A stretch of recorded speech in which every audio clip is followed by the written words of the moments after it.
An idea, right? It's going to be mild. We got some fog. We've both been talking about the fog, so let's start off with that. Some impacts for this morning due to the dense fog that's going to be with us at least until the late morning hours.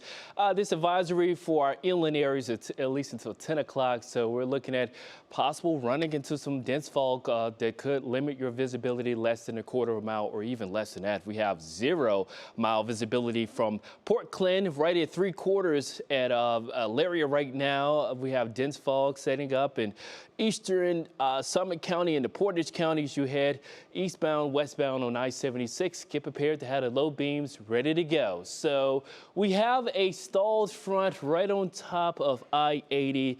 And along this front, we also have some showers that's going to try to lift in our direction. So some fog is going to get out of here. We're going to introduce a south wind.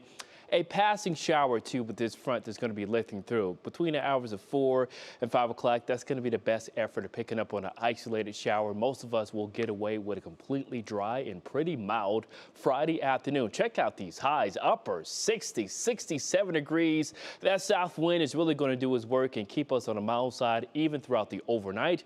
Low 60s. Notice how winds, they're going to get a little bit stronger as we go throughout the overnight. Gusts could get as high as 40 miles per hour as we go throughout the morning out in advance of our next storm system. A cold front will be triggering some showers and thunderstorms, some of which could be on the stronger side. So we've ramped up Saturday afternoon between the hours of noon and 6 o'clock with a weather impact alert, mainly due to the threat of stronger wind speeds. We're looking at damaging wind gusts as possible as getting as high as 60 miles per hour, and there is an even lower threat of tornadoes with some of these storms. So keep an eye on it. Again, keep an eye on the latest alerts. Make sure you have a way to receive notifications. Marginal to slight risk. The idea right now, a little bit more proper ingredients for communities east of 71 as we go throughout the afternoon. Here's our most aggressive model. I just want to illustrate the worst case scenario just to give you guys a more perspective of what we're going to be looking at approaching noon for tomorrow with your National Design Bar Hourly forecast. Southwest winds, temperatures warming up, low 70s now as we go throughout later on into the afternoon.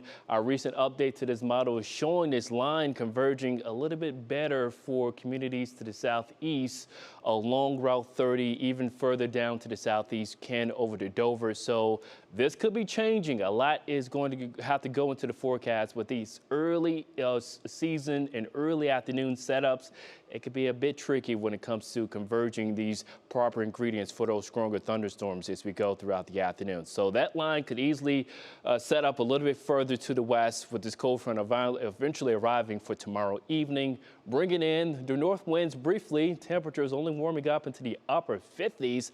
High pressure is going to be sliding in for Sunday. Sunny skies continuing for Monday with a south wind flow. So Monday is looking absolutely spring-like with our next best chance of showers and storms eventually arriving by next Tuesday evening into the overnight for your Wednesday. Here's your Union Home Mortgage 10-day outlook. Weather impact alert due to this severe weather risk for tomorrow afternoon. Springing ahead, which with a cooler start for your Sunday.